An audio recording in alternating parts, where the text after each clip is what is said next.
gentleman from California, Mr. Garamendi. Thank you, Mr. Chairman. It pays to do a lot of listening, and what I've heard is a lot of discussion about this memo. And we ought to really take a look at it. In fact, it's on the FBI website right now. You can pull it up as I talk. And, Mr. Chairman, I'd like to enter that memo into the record. Thank you. So what do we really have here? I've read the memo. I recommend we all do. It starts off in the first paragraph making it perfectly clear that, one, the lawful First Amendment protection activity should never be subject to persecution, or prosecution. That's the free speech piece right there in the very first paragraph of the memo. And two, the actual issue of concern in this memo is the illegal violence, which has been discussed by several of you as totally illegal, or threats of violence. So let me be very, very clear here. We have myriad examples of extraordinary, serious, violent threats targeting school board officials that should be of concern to everyone in this room and all of my colleagues. Behind me are just 3 of the written examples that were of concern to the FBI. One, quote, "It's too bad that your mama is an ugly communist whore. If she doesn't quit or resign before the end of the year, we will kill her. But first, we will kill you."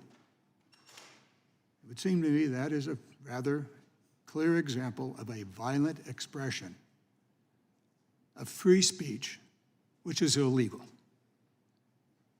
Also behind me is another written, this is why Hitler threw you, expletive, into the gas chamber. Third, we are coming after you, stinking traitors of America. This is what was out there in public school board meetings. I would love to show you the videos of those meetings, but we're not allowed to under the rules, apparently. But if we were to do that, we would have a rather clear and numerous examples of violent threats to school board members, teachers, administrators across this nation. This memo by the Attorney General, however it came to be, and that's been discussed here, that maybe somebody suggested that he take action on this, which is rather common. There's not one of us on this dais that hasn't been asked by one or more of our constituents to do something. And so the Attorney General does. He sends out a memo to the FBI agents across the country saying, bad things are going on. Or maybe I should just read it. Threats against public servants are not only illegal, they run counter to our nation's core values. Those who dedicate their time and energy to ensuring that our children receive a proper education in a safe environment deserve to be able to do their work without fear for their safety. That's the memo. That's what happened here. Is it the director noting, and I'm sure he had more than one source than the School Board Association, that there were things going on in our society that were dangerous. Ms. Parker, you spoke to the difference here between free speech and violent speech. This is what the FBI director did. He said to the agents, pay attention to this and keep track of it. Why? Why did he want them to do that? Because there were threats. Very real threats. Did any of them materialize?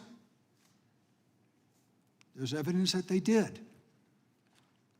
You take a look across this country at the number of public servants that simply decided to not serve because of the violent threats. So as we go about our work here, as we go about looking at the weaponization of the federal government, we must be careful that we don't become a weapon to be used for political purposes.